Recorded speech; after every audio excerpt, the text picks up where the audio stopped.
پھر وہ انسانوں سے صلے کی توقع نہیں رکھتا، وہ اپنا اجر اللہ کے ذمہ ڈالتا ہے۔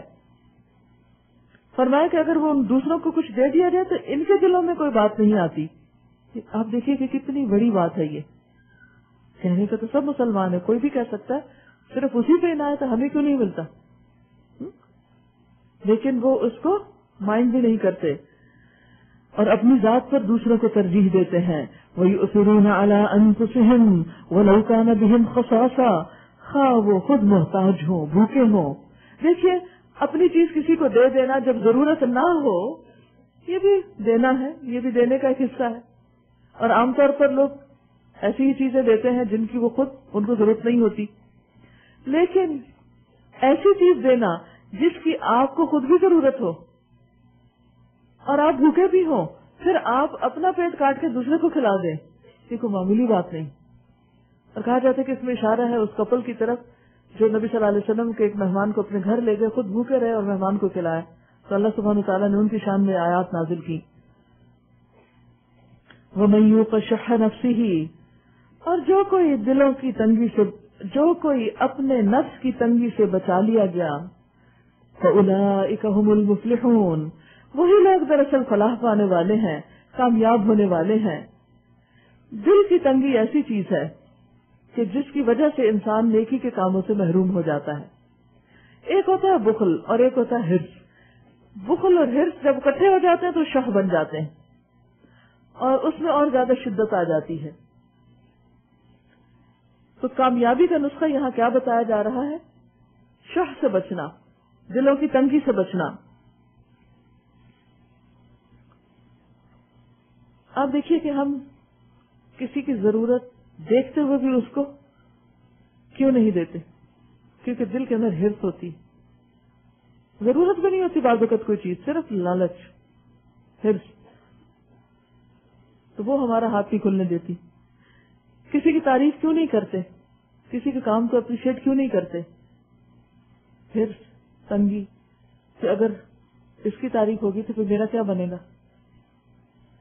تو ایسے ہی بہت ساری خرابیاں اگر آپ دیکھیں تو وہ شح کی وجہ سے ہوتی ہیں۔ نبی صلی اللہ علیہ وسلم نے فرمایا شح سے بچو، کیونکہ شح نے تم سے پہلے لوگوں کو ہلاک کیا، اسی نے ان کو ایک دوسرے کے خون بہانے اور دوسروں کی حرمتوں کو اپنے لیے حلال کرنے پر اکسایا، اس نے ان کو ظلم پہ آمادہ کیا اور انہوں نے ظلم کیا، فجور کا حکم دیا، انہوں نے فجور کیا، قطع رحمی کرنے کے لیے کہا، انہوں نے قطع رحمی کی۔ یعنی شح کی وجہ سے یہ تمام مسائل پیدا ہوتے ہیں۔ آپ نے فرمایا ایمان اور شح کسی مومن کے دل میں جمع نہیں ہو سکتے۔ نبی صلی اللہ علیہ وسلم نے ایک موقع پر کسی شخص کے بارے میں جبکہ وہ آ رہا تھا فرمایا کہ یہ جنت میں جانے والا جنتی شخص ہے۔ تو صحابہ کو بہت شوق ہوا، اشتیاق ہوا کہ اس کی کیا خوبی ہے ایسی۔ تو اس میں ابن عمر کہتے ہیں کہ میں نے کہا کہ میں تو یہ جان کر رہوں گا کہ اس کے اندر کون سی ایسی کوالٹی جس کی وجہ سے اس کو جنت کی بشارت ملی۔ تو وہ کہتے ہیں کہ میں ان کے ساتھ ہو لیا اور ان سے کسی طرح عذر کر کے میں نے کہا کہ میں تمہارے ساتھ رہنا چاہتا ہوں، تو وہ مان گئے۔ کہتے میں نے کلوزلی ہر چیز کا جائزہ لیا، ان کی نمازیں بھی ہماری نمازیں جیسی، ان کے باقی اعمال بھی۔ تو جب انہوں نے ساری تسلی کر لی تو بعد میں ان سے کہا کہ اچھا آپ یہ بتائیے کہ آپ کا کون سا ایسا خاص عمل ہے جس کی وجہ سے آپ سمجھتے ہیں کہ آپ کی بخشش ہو جائے گی؟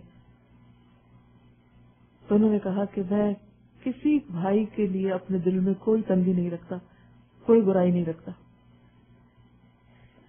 شوہ کسی بھی چیز میں تنگی کب ہوتی؟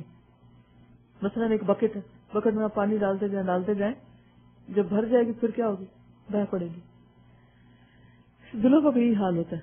دلوں کے اندر اگر آپ لوگوں کی نفرت ڈالتے جائیں، ہر واقعہ دوسرے واقعے کے ساتھ جمع ہوتا جائے، اینڈ آف دا ڈے کیا ہوتا ہے؟ پھر آپ پھٹ پڑتے ہیں، پھر آپ دوسرے کے ساتھ زبانی، کلامی اور باقی چیزیں بھی ذاتی کی کر جاتے ہیں۔ تو اگر دلوں کو صاف کر لیا جائے تو پھر اس کی نوبت نہیں آتی۔ اور جب تک انسان معاف کرنا نہیں سیکھتا اس کے دل میں وسعت آتی نہیں، دل کھلتا ہی نہیں۔ جتنی دفعہ آپ معاف کریں گے اتنی دفعہ آپ کے دل کا حجم بڑھ جائے گا، ظرف بڑھ جائے گا۔ تو کامیاب کون ہے؟ جن کے دلوں میں تنگی نہیں۔ رسول صاحب نے کہا کہ میں کسی کے بارے میں اپنے دل میں کچھ بھی نہیں رکھتا، کوئی میل نہیں رکھتا، اور یہی دراصل ان کی خوبی تھی جو ان کو جنت میں لے جانے والی تھی. اور وہ ان لوگوں کے لیے بھی ہے جو ان اگلوں کے بعد آئے ہیں، جو کہتے ہیں، میری خیر کی تقسیم اس انداز سے ہو رہی ہے کہ آئندہ نسلیں بھی فائدہ اٹھائیں. یقولون ربنا اغفر لنا ولاخواننا الذین سبقونا بالایمان ولا تجعل في قلوبنا غلا للذین آمنوا ربنا انک رؤوف رحیم. اے ہمارے رب، ہمیں اور ہمارے ان سب بھائیوں کو بخش دے جو ہم سے پہلے ایمان لائے ہیں، اور ہمارے دلوں میں اہل ایمان کے لیے کوئی بغض نہ رکھ. اے ہمارے رب، تو بڑا مہربان اور رحیم ہے. تم نے دیکھا نہیں ان لوگوں کو جنہوں نے منافقت کی روش اختیار کی ہے؟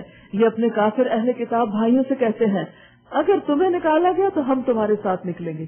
جب بنی نذیر کو نکالا جا رہا تھا تو اس وقت انہوں نے کہا کہ نہیں تم کرو جو کرنا چاہتے ہو، تمہیں کوئی نہیں نکال سکتا، ہم تمہارا ساتھ دیں گے، اور تمہارے معاملے میں ہم کسی کی بات ہرگز نہ مانیں گے، اور اگر تم سے جنگ کی گئی تو ہم تمہاری مدد کریں گے، مگر اللہ گواہ ہے کہ یہ لوگ قطعی جھوٹے ہیں. اگر وہ نکالے گئے تو یہ ان کے ساتھ ہرگز نہ نکلیں گے. اصل میں منافقین کے قول و فعل میں تضاد ہوتا ہے، کہتے بہت کچھ ہے لیکن کرتے نہیں جو کچھ وہ کہتے ہیں. اور اگر ان سے جنگ کی گئی تو یہ ان کی ہرگز مدد نہ کریں گے، اور اگر یہ مدد کریں بھی تو پیٹ پھیر جائیں گے اور پھر کہیں سے کوئی مدد نہ پائیں گے. ان کے دلوں میں اللہ سے بڑھ کر تمہارا خوف ہے، اس لیے کہ یہ ایسے لوگ ہیں جو سمجھ بوجھ نہیں رکھتے. یہ کبھی اکٹھے ہو کر کھلے میدان میں تمہارا مقابلہ نہ کریں گے، لڑیں گے بھی تو قلعہ بند بستیوں میں بیٹھ کر یا دیواروں کے پیچھے چھپ کر. یہ آپس کی مخالفت میں بڑے سخت ہیں. تم انہیں اکٹھا سمجھتے ہو مگر ان کے دل ایک دوسرے سے پھٹے ہوئے ہیں. اہل کتاب اور آج مسلمانوں کا بھی یہی حال ہے. بظاہر اکٹھے نظر آنے والوں کے بھی دل ایک دوسرے کے لیے نہیں کھلے ہوتے. ان کا یہ حال اس لیے ہے کہ یہ بے عقل لوگ ہیں. یہ انہی لوگوں کی مانند ہیں جو ان سے تھوڑی ہی مدت پہلے اپنے کیے کا مزہ چکھ چکے ہیں اور ان کے لیے دردناک عذاب ہے. ان کی مثال شیطان کی سی ہے. پہلے وہ انسان سے کہتا ہے کفر کر، جب انسان کفر کر بیٹھتا ہے تو وہ کہتا ہے میں تجھ سے بری ذمہ ہوں، مجھے تو اللہ رب العالمین سے ڈر لگتا ہے. جنگ بدر میں مشرکین کے ساتھ شیطان نے یہی کیا تھا. پھر دونوں کا انجام یہ ہونا ہے کہ ہمیشہ کے لیے جہنم میں جائیں، اور ظالموں کی یہی جزا ہے. یا ایھا الذین آمنوا اتقوا اللہ ولتنظر نفس ما قدمت لغد. اے لوگوں جو ایمان لائے ہو، اللہ سے ڈرو اور ہر شخص یہ دیکھے کہ اس نے کل کے لیے کیا سامان کیا ہے. یہاں دنیا کو آج اور آخرت کو کل کہا گیا. انسان کی زندگی یہی 2 دن ہے، ایک دن جو یہاں گزار رہے ہیں اور ایک دن جو کل آنے والا ہے. کرنا کیا چاہیے؟ آج کے دن میں کل کے لیے کام کریں، یہ معنی ہے اس کا. وَلْتَنْظُرْ نَفْسٌ مَا قَدَّمَتْ لِغَدٍ. ہر شخص یہ دیکھے کہ اس نے کل کے لیے کیا تیار کیا. صرف آج کی فکر نہ کرے اور صرف آج کے لیے کام نہ کرے بلکہ اپنے کل کے لیے کرے. اللہ سے ڈرتے رہو، اللہ یقیناً تمہارے ان سب اعمال سے باخبر ہے جو تم کرتے ہو. وَلَا تَكُونُوا كَالَّذِينَ نَسُوا اللَّهَ فَأَنسَاهُمْ أَنفُسَهُمْ أُولَئِكَ هُمُ الْفَاسِقُونَ. اور ان لوگوں کی طرح نہ ہو جاؤ جو اللہ کو بھول گئے تو اللہ نے انہیں خود اپنا نفس بھلا دیا، اپنی کیئر کرنا بھی بھول گئے. یہی لوگ فاسق ہیں. دوزخ میں جانے والے اور جنت میں جانے والے کبھی برابر نہیں ہوتے. دنیا میں ان کے اخلاق، اعمال، معاملات ایک جیسے نہیں ہوتے. جنت میں جانے والے ہی دراصل کامیاب ہونے والے ہیں. لو انزلنا هذا القرآن على جبل. اگر ہم نے یہ قرآن کسی پہاڑ پر بھی اتار دیا ہوتا، لرأيته خاشعا متصدعا من خشية الله. تو تم دیکھتے کہ وہ اللہ کے خوف سے دبا جا رہا ہے اور پھٹا پڑتا ہے. یعنی یہ اتنا بھاری کلام اور اتنی زبردست بات ہے کہ اگر کسی پہاڑ پہ اترے تو وہ بھی پھٹ جائے. لیکن ان لوگوں کے سینے میں دل کتنے سخت ہیں کہ جو روز قرآن سنے اور پھر بھی ان کے اندر نرمی نہ آئے.